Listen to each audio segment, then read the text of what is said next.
10 miliar lebih, 10 miliar sekian, di beratus miliar.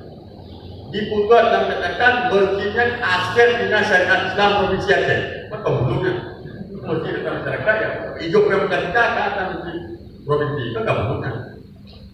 Nah makanya itu semua kamu coba selesaikan, mudah-mudahan bisa dihapus dari temuan dengan syariat Islam Aceh.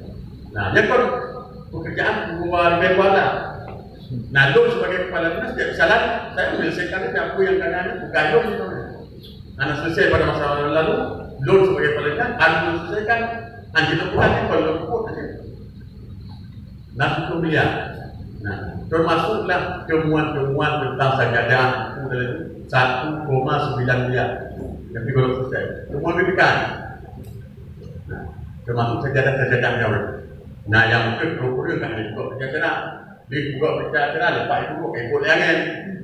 Pada berita kan sajadah konkret yang iyo 80 waktu dia. Nah, jadi dasar-dasarnya lah kemudian kepala dinas yang 3 tahun yang lalu menolak. Nah, kira paling aman saya paling aman. Karena itu mana kegiatan lagi tu. Boleh jauh mana dapat lebih ikut apa? Nabur baru. Nabur kubur. Pun nak pelatihan di menteri kan drone menteri. Nama KIW itu. KIW itu. Yang kita mau beri menyorotnya. Do kerja, do macam. Ini ada baikkan nabur pak nak. Kubur nak pelatihan umum. Lebih drone menteri itu. Karena honor. KIW itu. Analis yang banyak ni. Tengok angkut ke hajat.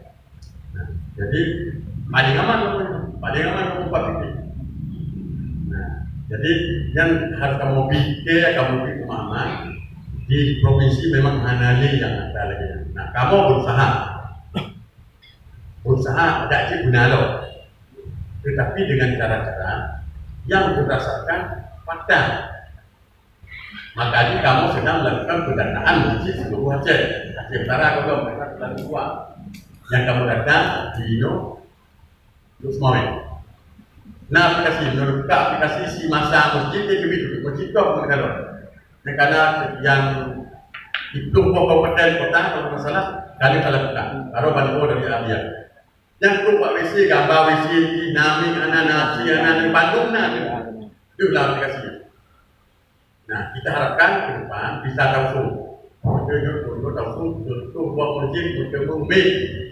Tapi berdasarkan data, masjidnya memang anami kan pemuda kita anami belum bertu pemerintah. Tapi yang utama dinas syariat tidak lagi berdasarkan pusat masyarakat. Nah, kamu harapkan yang bisa dibuka oleh Bapeda di balik rekeningnya itu ya, dibuka kembali berdasarkan fakta yang terbuka.